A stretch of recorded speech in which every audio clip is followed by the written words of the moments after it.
লাকিবাজারে ১৭ বছর ত্যাগ স্বীকার করা বিএনপি নেতার অবৈধ গ্যাস ব্যবহারে ইচ্ছা প্রকাশ।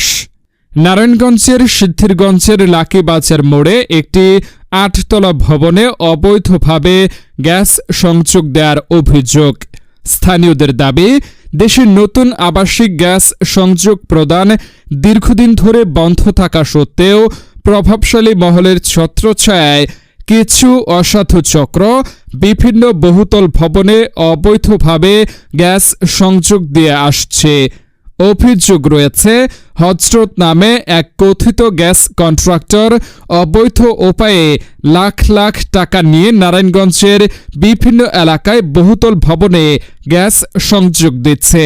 স্থানীয়দের ভাষ্য অনুযায়ী লাকিবাজার মোড়ে প্রায় ৬ মাস আগে নির্মিত একটি ৮তলা ভবনেও একইভাবে গ্যাস সংযোগের কাজ চলছে।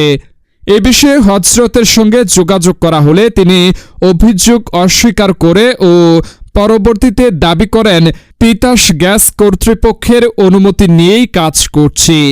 তার ভাষ্য, আমি তিতাস অফিস থেকে অনুমতি নিয়ে গ্যাস সংযোগের কাজ করি।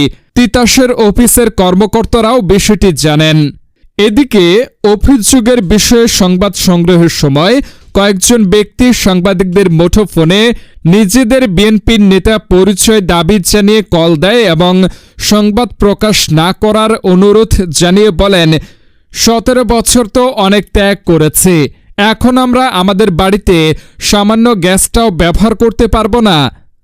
অন্যদিকে নাম প্রকাশে অনিচ্ছুক এক স্থানীয় ব্যক্তি অভিযোগ করেন, কিছু বিএনপি নেতার আশ্রয় প্রশ্রয়ে এলাকায় একাধিক ভবনে অবৈধ গ্যাস সংযোগ দেওয়া হচ্ছে এবং এর মাধ্যমে একটি চক্র লাখ লাখ টাকা হাতিয়ে নিচ্ছে।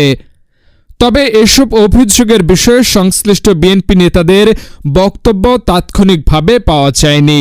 এছাড়া অবৈধ গ্যাস সংযোগের অভিযোগের বিষয়ে তিতাস গ্যাস কর্তৃপক্ষের আনুষ্ঠানিক বক্তব্য জানা যায়নি। অভিযোগগুলোর সত্যতা যাচাই এবং প্রয়োজনীয় ব্যবস্থা গ্রহণের জন্য সংশ্লিষ্ট কর্তৃপক্ষের কার্যকর তদন্ত দাবি করছেন স্থানীয়রা।